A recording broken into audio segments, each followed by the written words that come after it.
May come in. നമ്മൾ love ടാക്സിനെ കുറിച്ചുള്ള കുറച്ച് ഡൗട്ട്സ് ക്ലിയർ ചെയ്യാൻ വരാൻ കൊടുത്തതാണ്. മര്യാദയ്ക്ക് ബിസിനസ് ചെയ്ത് ജീവിക്കാൻ കൊടുത്തു നമ്മളെ. ഇടിച്ചു വീഴ്ത്തി ഒരു പെൺകുട്ടി ഒരു ഉമ്മ തന്നു. അതിന് നമ്മൾ സർവീസ് ടാക്സ് കൊടുക്കണമോ? ഇനി ആ ഉമ്മ നമ്മൾക്ക് വെറുതെ വേണം വേണമെന്ന് തോന്നാൻ കൊടുത്താൽ ആ ടാക്സിന് ഇൻട്രസ്റ്റ് കാണില്ലേ?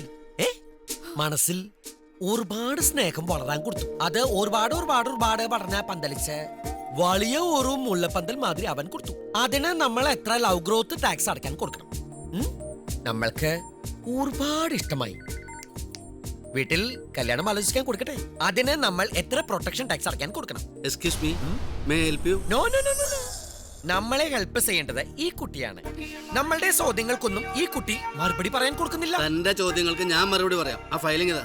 ഈ കുട്ടിക്കല്ലാതെ നമ്മൾ ഈ ഫയൽ മറ്റാർക്കും കാണിക്കാൻ കൊടുക്കില്ല. നമ്മളുടെ കാര്യങ്ങൾ ഈ കുട്ടി പറഞ്ഞാൽ മതി. ആ കുട്ടി സംസാരിക്കലോ? നമ്മൾ സംസാരിപ്പിക്കും. അറ്റൻഡർ, இந்த ஆளை பிடிச்ச வெளியே தள்ளுங்க. നമ്മളെ ആരും തള്ളാൻ കൊടുക്കണ്ട. പോവാൻ നമ്മൾക്കറിയാം.